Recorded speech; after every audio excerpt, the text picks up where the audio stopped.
우리가 주일날 보면 장로님들이 와서 기도도 하고 또 목사님이 설교를 하잖아요.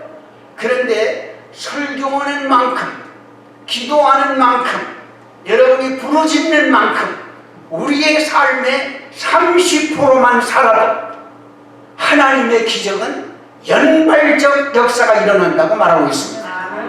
이 말은 무슨 말일까요? 우리가 하나님을 알고 하나님의 말씀이 우리에 대한 것도 알고 하나님의 말씀이 나와 함께 역사하시는 놀라운 기적이 일어나는 것도 잘 알고 있는데, 머리에 알고 가슴에 알고 고정된 그 자리에 서 있는 동안 하나님의 말씀은 역사가 일어나지 않는 거예요. 하나님의 말씀은 나로 하여금 주어진 말씀대로 행함을 통해 삶으로 보여졌을 때 하나님의 기적은 영광으로 나타나는 것입니다.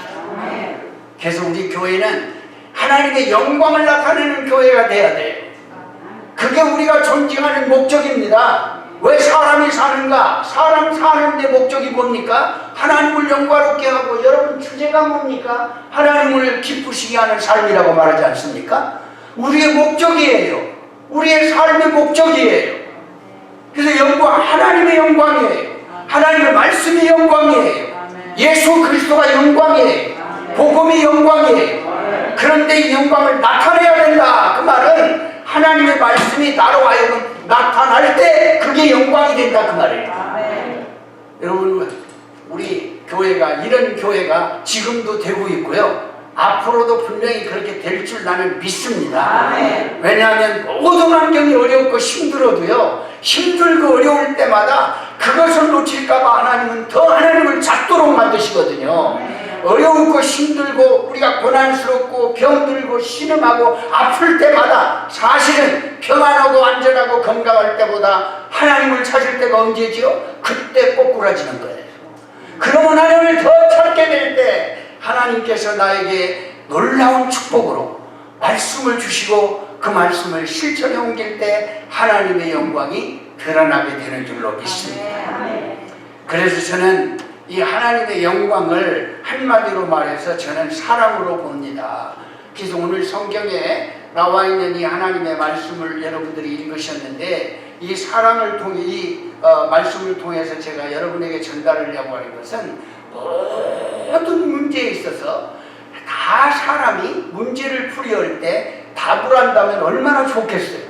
우리 학생들도 그렇고 또 공무원 시험을 보는 사람도 그렇고 또 우리가 살아가는 과정에서 문제가 왔을 때 그 문제를 풀이할 수 있는 답을 내가 이미 알고 있다면 걱정할 거 없잖아요.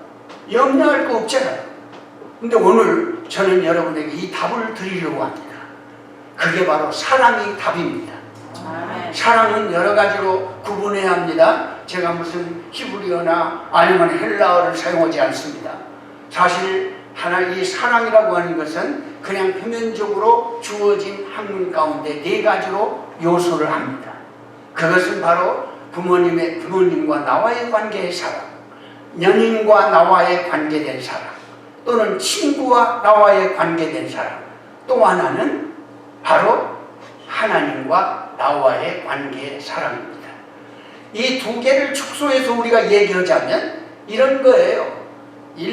첫째에서 둘째, 셋째까지는 인간적인 사랑이라면 변하는 사랑이요, 조건적인 사랑이고 상대적인 사랑입니다. 거기다가 또 이 사랑은 찾아가는 사랑이에요. 그래서 언제든지 지금은 좋은 것 같은데 시간이 지나면 변해요. 저도 이 사랑을 맛본 사람입니다. 여기 앉아있는 여러분이 모두가 다 연애라는 과정을 겪어보셨죠? 연애하지 못하고 중매로 그냥 그날 아침 결혼한 사람도 있지만은 대부분 보면 소개를 통해서 서로 사랑을 속삭이잖아요. 나는 우리 집사람에게 얼마나 내가 사랑을 했는데 눈깍지가 껴가지고 저런 여자를 찾아갔습니다. 그것도 일주일이면 2번씩, 어떤 때는 매 토요일 날마다 제가 꾸준히 찾아갔어요. 찾아갔는데 어떻게 찾아가냐면요, 저 사람이 살았던 데는 어디냐면 광탄 방충이라는 데서 살았습니다. 이게 내가 있던 부대는 소사예요. 33사단. 이게 버스를 타려면 3번을 갈아타야 돼요. 근데 그걸 하나도 어렵지 않게 찾아갔어요. 그냥 그냥 그날만 고대하는 거예요. 얼마나 찾아갔는지. 그리고 뭐 무조건 좋기만 해. 그걸로 눈깍지 꼈다고 그래요. 콩깍지 꼈다고 그래요. 그런데 결혼하고 나니까요, 이상하다고 옛날에 안 보이던 게 자꾸 보이는 거예요. 옛날엔 그러지 않았는데 왜 저러지? 저 사람도 마찬가지. 아마 나를 그렇게 봤을 거예요. 근데 시간이 지나니까 자꾸만 안 보이던 게 보이는 거예요.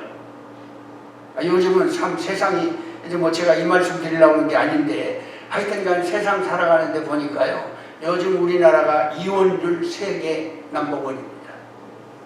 자살률 넘버원입니다. 가정이 깨지면요, 사회가 깨지는 건 상식이죠. 사회가 깨지면 나라가 망치는 거예요. 여러분 잘 기억하셔야 됩니다. 세상에 사랑한다 뭐 옛날에는 뭐 나도 그렇게 거짓말 많이 했으니까 난 당신 아니면 못 살아. 뭐 거짓말도 그런 거짓말이 어디 있습니까? 뭐 너는 나의 태양, 너는 뭐 어쩌고 저쩌고 뭐 다 거짓말입니다. 다시 말씀드리면 세상의 모든 사랑은 다 조건적이에요. 상대적이에요. 끝이 좋지를 않아요. 변한다고 말입니다. 근데 우리는 그 사랑이 최고인 줄 알고 막지 쫓아가다가 결혼을 딱 하면, 야, 이 사랑이 더 싸게 뜨겠지. 싸게 뜨기는 뭐가 싸게 떠요. 날이 가면 갈수록 점점 문제는 더 심해지고. 결혼을 행복할까?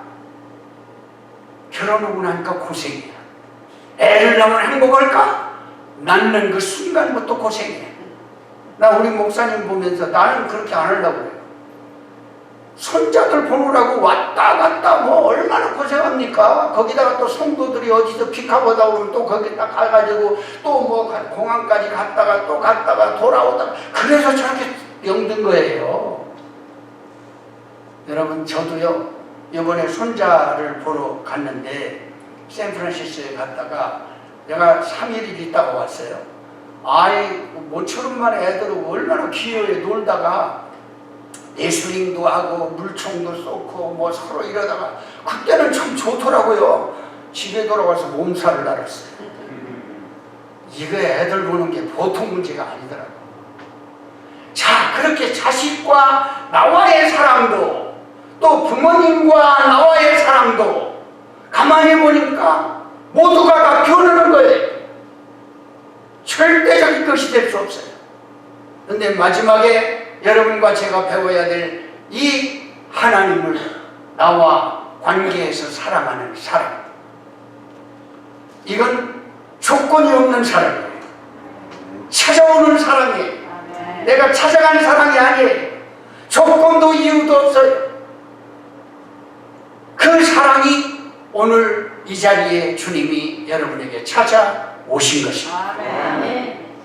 근데 이 사랑을 얘기하다가 보면 여러 가지 얘기를 뭐 목사님들 통해서 여러분 많이 들으셨겠지만, 사랑한다는 것이 얼마나 귀한지 말만 들어도 여러분 설레잖아요. 그 사랑할 때 보면 인간적으로도 사랑한다고 할 때 그 사랑의 마음만 가져도 벌써 생각만 해도 우리 찬송도 있잖아요. 그죠? 생각만 해도, 예수님 사랑을 생각만 해도 너무 좋거든. 하물며 우리가 그 사랑의 주인공 예수님을 볼 때야 얼마나 더 좋으랴. 아멘. 여러분, 서로가 우리 사랑할 때 만남이 얼마나 귀한지 모릅니다. 이렇게 좋은 사랑인데, 듣기만 해도 설레는 사랑인데, 세상의 사랑은 변한대요. 하나님의 사랑은 불변입니다. 한 번 나는 너를 사랑해 하면 한 번 하나님의 약속과 하나님의 한 번 선포는 변하지 않습니다. 여러분이 변할지언정 하나님은 나 한 번 사랑한다고 해서 나는 너 사랑해, 끝까지 하나님은 나를 사랑하시는 거예요. 변하는 건 나죠. 하나님은 절대 변하지 않아요. 그래서 오늘 제가 여러분에게 말씀드리려고 하는 이 놀라운 사실에 대한 사랑의 이야기를 말씀을 드리려고 합니다. 그래서 이제 우리가 이 문제를 만날 때 왜 이 사랑이 답인지 이제부터 성경에 있는 말씀을 통해서 우리가 한번 깨닫겠습니다. 왜 하나님 하나님의 사랑이 답일까? 우선 첫째, 여러분에게 알려드리고 싶은 것은 우리 7절부터 8절까지를 우리 함께 다 같이 읽어보겠습니다. 1절부터 우리 한번 다 같이 7절부터 8절까지만 우리 함께 읽어보겠습니다. 시작. 사랑하는 자들아 우리가 사랑하자. 사랑은 하나님께 속한 것이니 사랑하는 자마다 하나님께 나서 하나님을 알고 사랑하지 아니하는 자는 하나님을 알지 못하나니 이는 하나님은 사랑이시다. 이는 하나님은 사랑이시다. 이건 제 말이 아니고요, 하나님 말씀입니다. 하나님은 사랑이시다. 왜 하나님이 사랑이신가? 여러분 너무나 잘 아는 말씀이죠. 하나님은 사랑이신데 이 사랑이 보니까 서로 사랑하자. 사랑은 누구에게 속한 거라고요? 하나님. 지금 우리가 말하고 있는 사랑은 하나님께 속한 사랑을 말하는 거예요. 세상 사랑을 얘기하는 거 아닙니다. 그런데 그 하나님께 속한 사랑은 사랑하는 자마다 누구로부터 나요? 하나님으로부터 나와서 누구를 알아요? 하나님. 이 사랑을 알아야 곧 하나님께로 난 자라는 증거가 되는 거예요. 그 다음에 8절을 보니까 사랑하지 않는 자는 누굴 사랑하는 거예요? 하나님을 사랑하지 아니하는 자는 하나님을 알지 못한다. 그러니까 세상을 사랑하는 사람들은요, 하나님을 알 수가 없어요. 하나님을 사랑하는 사람만이 하나님을 알 수 있는 겁니다. 알 수 있어요.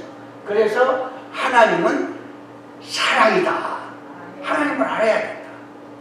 그래서 저는 여기 간단하게 성경이 왜 하나님이 이런 그 사랑이신가를 말씀드리겠습니다.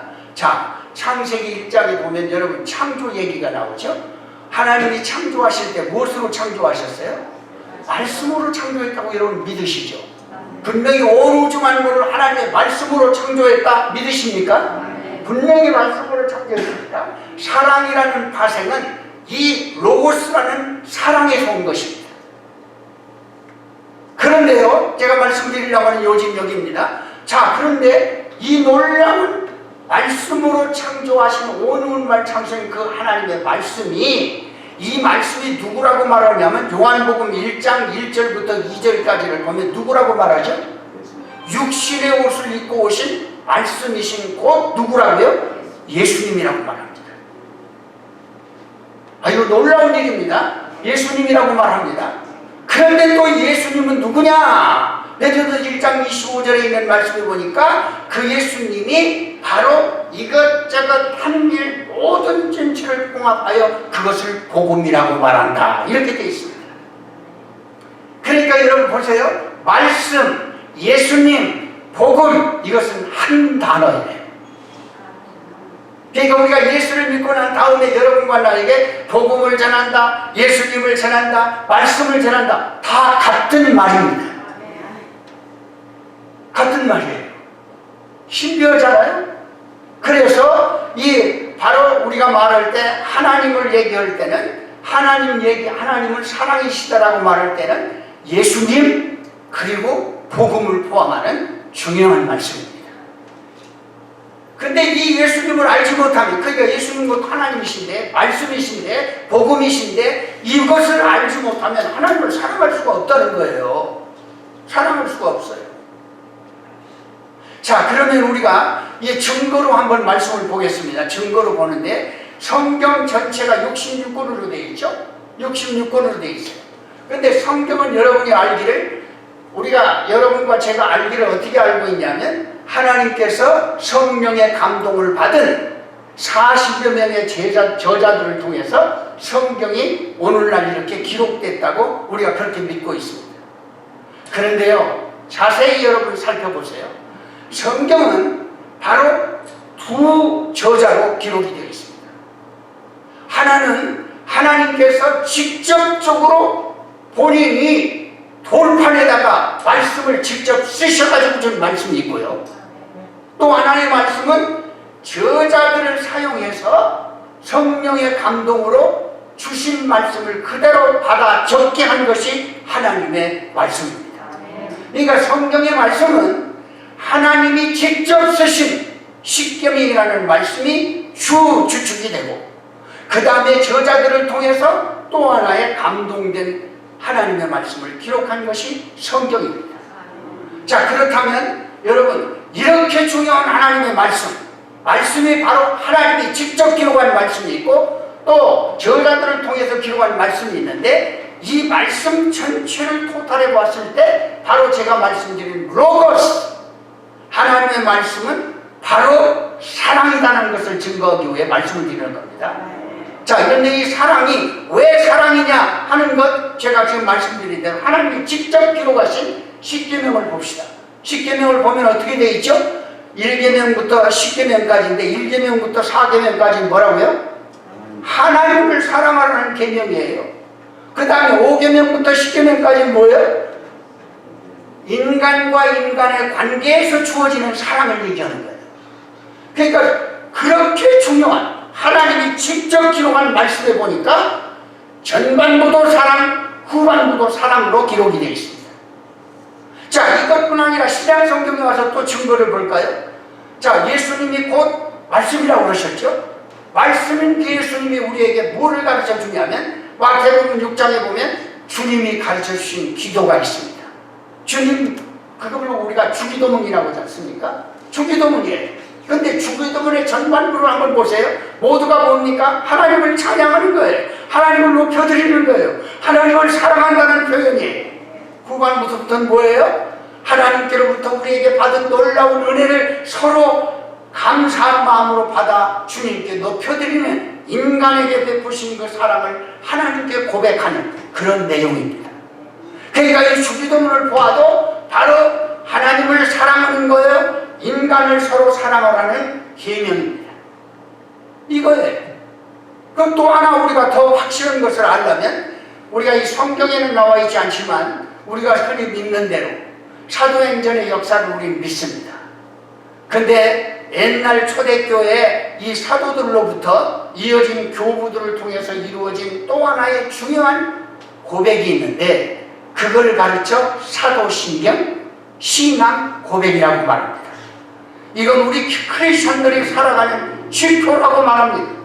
그런데 이 지표를 보십시오. 전반부는 뭘로 되어 있어요? 모두 다 하나님을 찬양하고 하나님을 높여드리는데 구성이 되어 있습니다. 후반부는 어떻게 되어 있죠? 인간에게 하나님이 내려주신 그런 놀라운 축복과 받은 축복을 고백하는 사랑의 고백이 담겨져 있는 것이 바로 신앙 고백입니다. 자, 그렇다면 성경 전체를 지금 우리가 봤을 때 전체에 다른 건 몰라도 하나님이 직접 기록하신 말씀에도, 예수님이 직접 가르쳐주신 주기도문에도 그 말씀을 받아서 신앙생활했던 사도들의 모든 집착한 신앙의 고백에도 하나님의 사랑을 외치는 것입니다. 그런데 그 하나님의 사랑이 신비하게도 이 하나님의 사랑인데, 이 두 번째 우리가 말씀드리려고 하는 것은 이래서 하나님의 사랑인데, 그 사랑의 주인공이 두 번째 누구라고요? 예수님이다. 사랑의 주인공이 예수님이에요. 그래서 여러분, 우리 한번 따라합시다. 그 사랑의 주인공은 예수님이십니다. 왜 예수님이신지를 여러분 이제 기록을 봐서 알겠지만, 우리 9절부터 한번 다시 읽어보겠습니다. 9절부터. 자, 시작. 하나님의 사랑이 우리에게 이렇게 나타난 바 되었으니, 하나님의 자기의 독생자를 세상에 보내시면 저로 말미암아 우리를 살리려 하심이니라. 그리고 10절을 한번 다시 보여주세요. 10절. 하나님이 있으니 우리가 하나님을 사랑한 것이 아니요 오직 하나님이 우리를 사랑하사 우리 죄를 위하여 예, 둘째는 그 주인공이 예수 그리스도라는 것을 지금 이 안에서 우리가 알 수 있습니다. 사랑은 여기 있으니 우리가 하나님을 사랑하는 것이 아니요, 무슨 사랑이죠? 찾아온 사랑이에요. 우리가 찾아간 사랑이 아닙니다. 찾아온 사랑인데, 그 사랑이 마침내 예수 그리스도를 통해서 나타냈다는 거예요. 그 예수님이 주인공이요. 그래서 그 마지막에 보면 그가 우리를 위하여, 우리 죄를 위하여 뭘로? 화목제로 그 아들을 지독히 사랑하는 아들을 이 땅에 여러분과 나를 사랑하셔서 독생자를 보내주셨다고 했습니다. 여러분과 나는 그냥 이 자리에 앉는 게 아닙니다. 예수님 때문에 여러분은 다시 거듭나고, 예수님 때문에 여러분이 이 자리에, 예수님의 사랑 때문에 그 은혜에 여러분과 나는 이 자리에 앉게 되어 있는 거예요. 여러분, 엄마가 아기를 낳을 때 소위 말해서 남자하고 여자하고 차이가 나는 건 부성애라는 말은 별로 못 들어봤어요. 근데 우리가 들을 때 모성애라는 말을 많이 들어봤죠. 왜 이 모성애라는 말을 그렇게 귀중히 들었을까요? 자기 뱃속에서 10개월 동안 어린아기를 품고 이제 10개월이 되는 그때 이제 아기를 낳게 되는데, 그 어린아기를 낳는 그 과정이 심각합니다. 지금이니까 여러분 그런 대로 뭐 병원에 가서 뭐 쉽게 막 돌려가지고도 낳고 뭐 째가지고도 낳고 막 이렇게 낳는데, 옛날엔 그게 없었어요. 나는 우리 애들 셋을 전부 다 우리 집사람이 병원 안 가고 낳거든요. 내 손을 잡고 낳거든요. 한 애를 빼놓고는 모두 다 지푸라기를 위에 깔아놓고 애를 낳았어요. 근데 낳을 때 보니까요, 나는 저 여자가 저렇게 힘이 센 줄 몰랐어요. 막 내 손을 꽉 잡아가지고 낳을 때 막 그거 보고 용 쓴다고 하잖아요. 용 쓴다고. 근데 그 힘이 얼마나 센지요? 내가 깔려가더라고, 내가. 그래요, 애가 나와요. 그런데 그 애들을 위해서 낳은 다음에 엄마의 희생은 제가 다 표현할 수 없습니다. 이미 아기를 낳은 여러분이 다 아실 거예요. 그저 정말 마른 자리, 진 자리 뭐 갈아 넣으시고, 이건 뭐 아무것도 아니고요. 애를 뭐 키워나가는 남자가 언제 그렇게 해봐요. 그거 아닙니다. 그래서 저는 가는 데마다 남자들한테 가끔 그런 말 합니다. 남자들이 여자를 좀 알려면 하나님이 한 번만 아기를 좀 임신해서 낳게 만들어 보면 여자들한테 참 잘할 것 같은데, 그런 생각이 들 때가 있어요. 정말 고통스러워하다. 지켜보고 있는 나도 고통스러워. 그러니까 그 아들의, 이 아버지는 아들을 위해서 죽는 사람이 별로 없는데요, 자식을 위해서 죽는 사람들을 보면 부모가, 그 어머니가 많이 죽더라고요. 왜 그럴까요? 달라요. 그 느낌이 다른 거예요. 자기 뱃속에서 난 자식에 대한 그 애착, 그 모성애, 아무도 못 말리는 겁니다. 기가 막힌 겁니다. 그런데 여러분 생각해 보세요.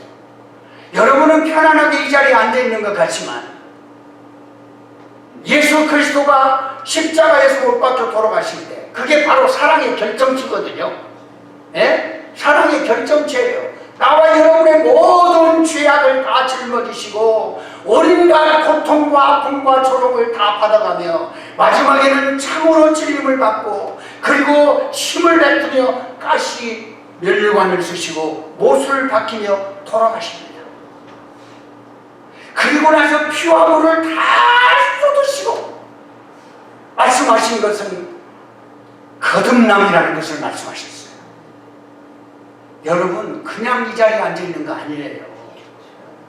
우리 예수님께서 물과 피를 다 흘리시고요, 온갖 고통을 다 치르신 다음에 여러분을 쏙 거듭나게 만드셨어요. 그러니까 하나님이 여러분을 사랑할까요? 안 사랑할까요? 죽기까지 사랑할 수밖에 없는 거예요. 저는 이 생각만 해도 너무나 막 감격이 됩니다. 내가 뭔데, 아무리 봐도 나는 세상에 살아가는 망나니 같은 존재인데 무조건 나에게 찾아오셔서 너는 내 거야 라고 하면 나를 그 십자가의 보혈의 피를 흘리시면서 온갖 물을 흘리시면서 아픔과 고통을 다 치르시면서 그 온갖 잉태된 그 안에서 아기를 낳기 위해 엄마가 온 힘을 각오하다. 예수님은 바로 여러분과 나, 그리고 이 교회를 탄생시켰습니다. 그게 사랑이에요. 사랑 때문에 그런 거예요. 이 놀라운 사랑, 십자가의 결정체입니다. 종로는 하나님과 인간과의 관계의 사랑을 이야기하는 거지만, 행위라고 하는 것은 사람과 사람의 관계의 사랑입니다. 십자가는 바로 이거의 완성입니다. 하나님을 사랑하는, 인간이 하나님을 사랑할 수 있는 결정적인 예수 그리스도의 구속의 은혜예요. 행으로는 바로 인간과 인간을 사랑하는 것이 그 사랑을 나타내는 하나님의 놀라운 사랑의 표현입니다. 그래서 여러분, 하나님을 사랑한다고 하는 것은 하나님만 사랑한다, 그게 아니고요. 하나님을 사랑하는 사람은 마땅히 이웃을 사랑하는 눈이 열려지지 아니하면 하나님의 사랑은 거짓말이라고 얘기합니다. 나와 여러분은 그래서 한 몸이에요. 우리는 한 지체예요. 너무나 감사한 일이 아닐 수 없습니다. 이렇게 해서 하나님이 여러분 한 사람 한 사람을 이렇게 구속을 시켜보셨는데, 받은 은혜가 너무 많잖아요. 너무 귀한 것이 많잖아요. 어렵다, 힘들다, 이거 언제 이게 끝날까, 언제 우리가 이런 고통을 지나갈까, 그것 이전에 하나님이 여러분과 나에게 베푸신 은혜를 생각하면, 지금까지 지나간 날 동안 예수님을 영접하시고요, 지금까지 살아온 과거를 생각해 보세요. 여러분 재주로 여러분 자신이 지금 존재하고 있습니까? 여러분 자녀가 지금 여러분 스스로 여러분 노력 때문에 존재하고 있습니까? 여러분의 생명도, 여러분 자식도, 여러분의 기업도, 여러분의 가정도 사실 따지고 보면 때를 따라 하나님의 돕는 은혜의 손길로 여기까지 왔습니다. 그 하나님을 여러분이 믿으신다면, 바로 그분이 그렇게 살아가도록 나를 거듭나게 하셨다면, 앞으로 여러분의 장래는 어떻게 될까요? 그 한 지켜, 그거 보시면 알아요. 오늘까지 순간순간을 나를 지켜주신 하나님이 여기까지 지켜온 것을 보면 확실한 증거는 앞으로도 그분이 나를 그렇게 지켜줄 것이다.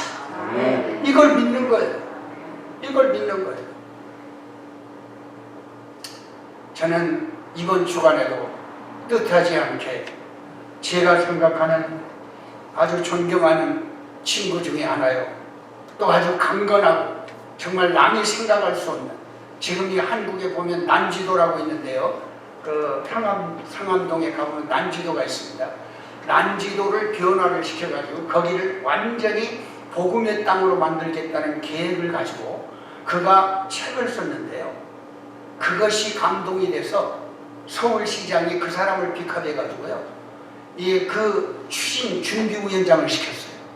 그게 지금 상암이라고 하는 그곳에 보면 난지도가 변해서 여러분 거기 가면 기가 막힌 난지도가 공원이 되어 있고요, 축제 장소로 되어 있고요, 상암 경기장이 만들어져 있고요, 온갖 미션, 다시 말하면 이 미디어가 다 그쪽에 들어와서 지금 CD가 됐습니다. 이 사람이 갑자기, 우리가 늘 목요일 날마다 기도를 하거든요. 국가와 민족을 위해서 기도를 하는데, 이 친구가 코로나 바이러스에 걸렸어요. 근데 걸렸는데 그렇게 건장한 사람이 숨도 제대로 못 쉬겠고요, 우선 밥맛이 없어지고요, 몸뚱아리는 완전히 누구한테 뚜리를 말린 것처럼 그렇게 고통스럽고요, 그게 지금 병상에 10일째 누워있는데도 아무런 기적이 일어나지 않아요. 왜 이럴까? 저는요, 순간을 볼 때 여러분과 나는 내가 살라서 지금 존재하는 거 아니에요.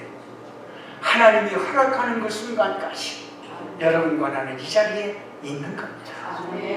자, 그렇다면 이 주인공이 예수님, 사랑의 주인공 예수님이라는 말의 뜻은 뭘까요? 여러분과 내가 마지막으로 살아간 중요한 목적이 있는데, 여러분과 나의 세 번째 중요한 것은 삶의 목적이 바로 이 예수님 때문에 사는 거예요. 예수님 때문에 산다는 건 뭡니까? 그분을 영화롭게 하고 기쁘게 여기고 위해서 우리가 사는 거예요. 근데 말은 우리가 이렇게 하지만 이게 그렇게 되지 않죠. 여전히 우리는 눈뜨고 밖을 세상을 나가보면 말할 수 없는 유혹거리가 얼마나 많아요. 그리고 보이는 현실에 내가 치중하다가 하나님을 잊어버리고 보는 눈, 그래서 보여지는 것, 여기에 막 신경을 쓰다가 결국은 나중에 보이는 것 때문에 여러분 아픔을 느끼고, 보이는 것 때문에 실망하고, 좌절하고, 낙심하고, 절망하게 되잖아요. 그래서 우리의 목적은 하나님을 영원토록 기쁘게 하는 삶이 인생에게 존재한 그리스도를 위한 삶이라는 것을 기억하셔야 됩니다. 이게 바로 여러분과 나에게 주신 것이고요. 시간이 없어서 제가 마지막으로 넘어가겠습니다. 자, 마지막 네 번째가 뭐냐면 굉장히 중요한 건데요. 이 말씀을 여러분, 하나님은 사랑이라고 그랬죠? 주인공이시고 예수님이라고 그랬죠? 세 번째는 바로 그것을 위해서 여러분과 나는 산다고 그랬죠? 그러면 이제 마지막 여러분과 내가 결론을 맺어야 될 것이 왔습니다. 그게 뭐냐? 분명히 성경에 보면 이렇게 말씀합니다.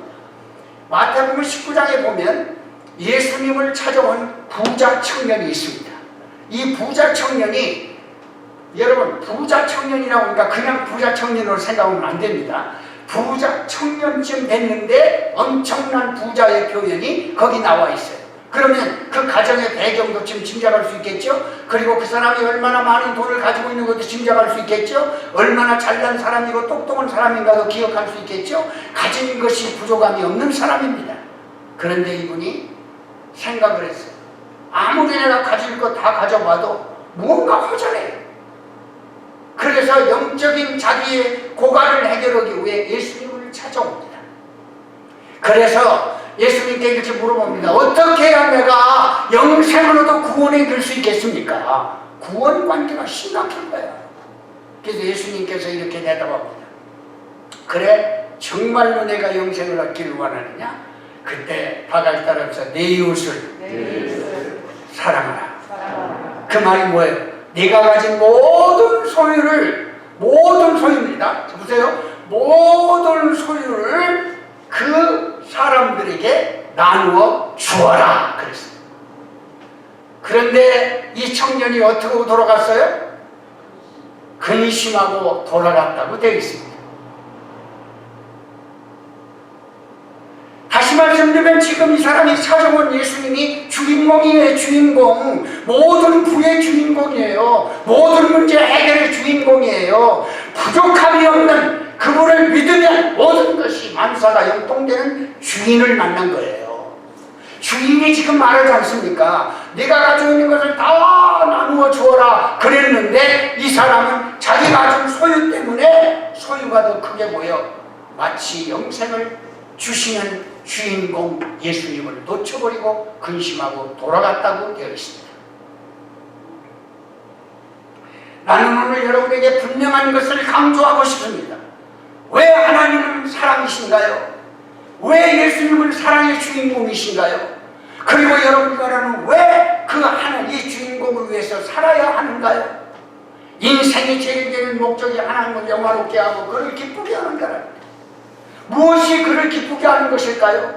왜 여러분에게 이런 소유를 주었을까요? 건강을 주었습니다. 여러분의 가정에 물질을 주었습니다. 여러분의 가정에 자손을 주었습니다. 여러분 가정에 그냥 뭐 여러 가지 지금 우리가 생각하면요, 옛날에 비교하면 지금으로부터 65년 전 우리나라 이거 정말 비참했던 그 순간,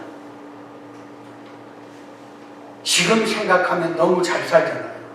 육신적으로 생각하면 불평불만할 게 없잖아요. 그런데 왜 이렇게 불평불만이 많을까요? 간단합니다. 주신 하나님을 잊어버리고요, 준 것에 몰두하다가, 주어지는 소유에 몰두하다가 소유를 주신 하나님을 잊어버렸을 때 그 안에는 뭐가 온다고요? 근심, 걱정, 좌절, 절망, 아픔이 다가오는 거예요. 여러분, 왜 우리에게 이런 놀라운 이 아름다운 교회를 주었을까요? 왜 이 목사님을 주셨을까요? 왜 여러분의 가정에 이런 축복을 주셨을까요? 우리에게 가진 소유, 뭐 생각하자면 이루말할 수 없죠. 눈을 뜨고 볼 수 있는 소유, 말할 수 있는 입, 들을 수 있는 귀, 걸을 수 있는 발걸음, 모든 것 하나하나 하나님이 주신 소유를 생각해 보세요. 지금도 이것이 없어 어려움을 당한 사람 많아요. 왜 하나님이 이런 축복을 우리에게 주셨을까요?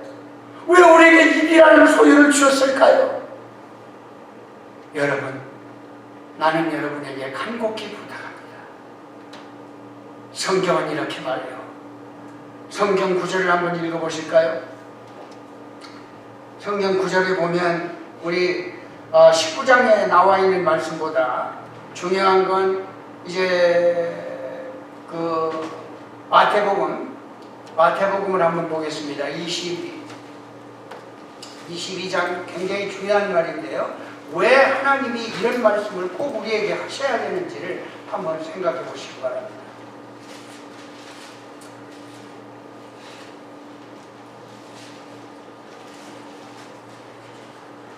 마태복음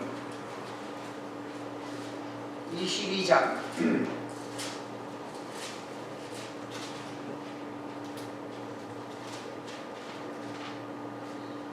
자, 우리 22장 38절부터 39절까지는 37절부터 읽어보겠습니다. 37절부터.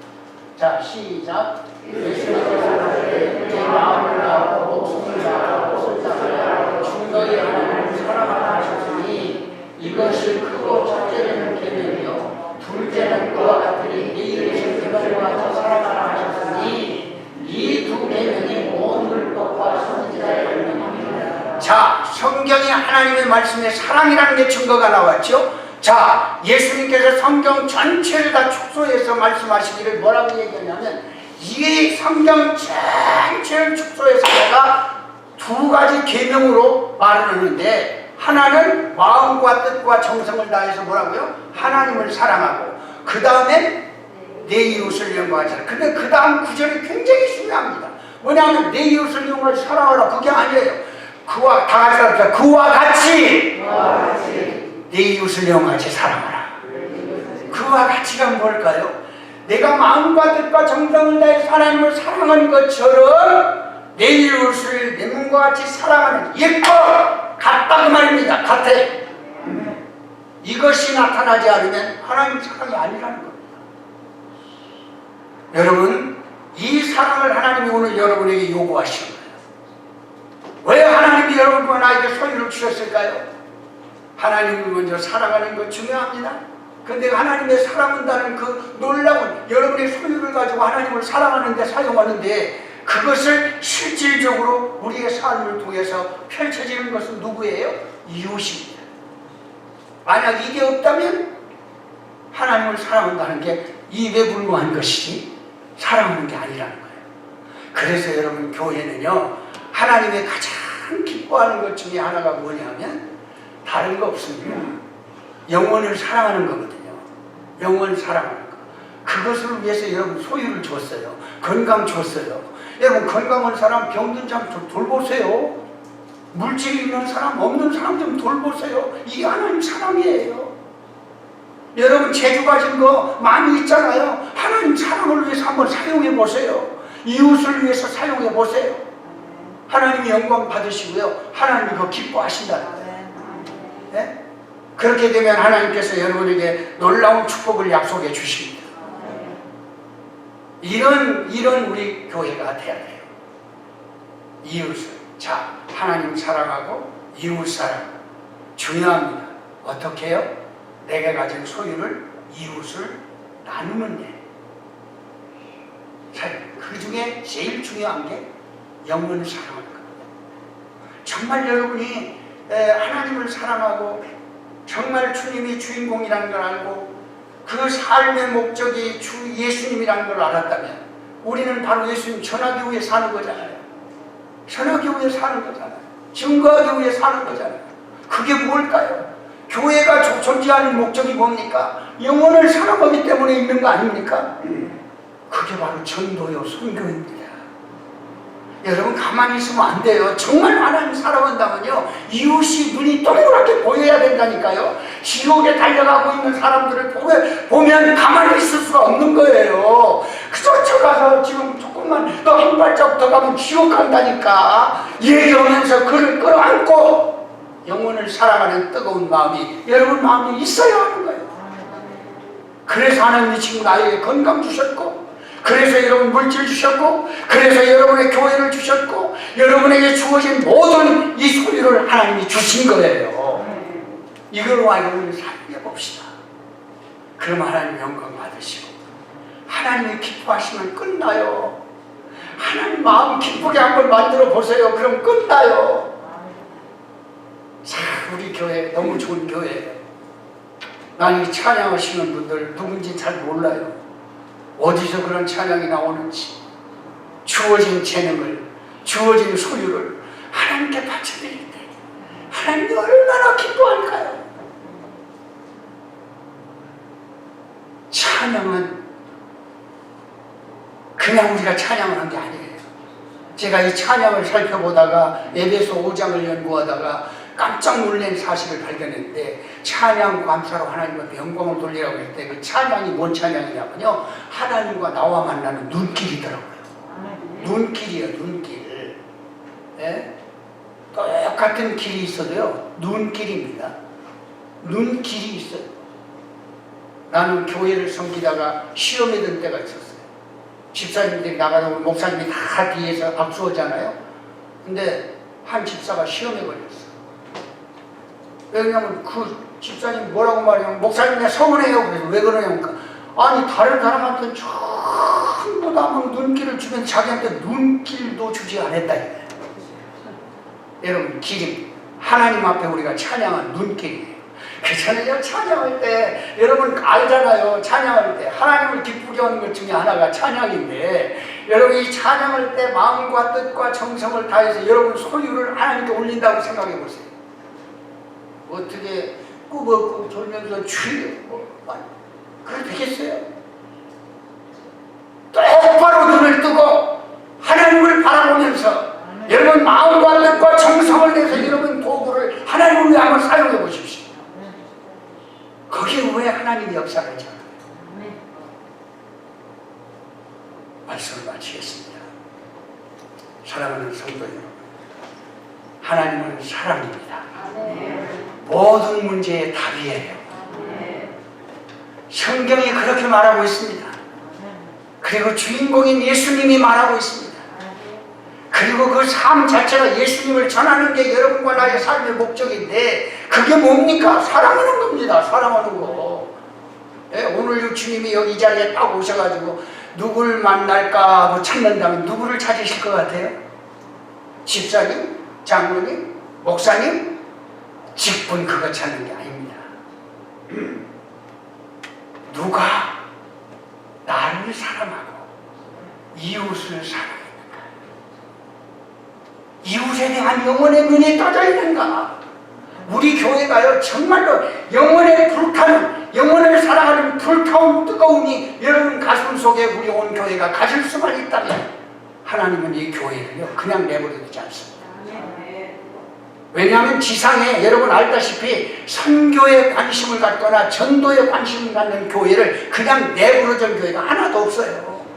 건물에다가 맥질맥질 올라가 지금 한국교회가 200여 도시교회가 지금 전부 문 닫을 상태입니다.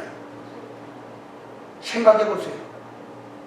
영원 구원, 하나님이 기뻐하는데 여러분의 가진 소유를 정말로 하나님을 영화롭게 하기 위해 사용된다면, 하나님은 그보다 더 큰 축복을 내릴 수 없어요.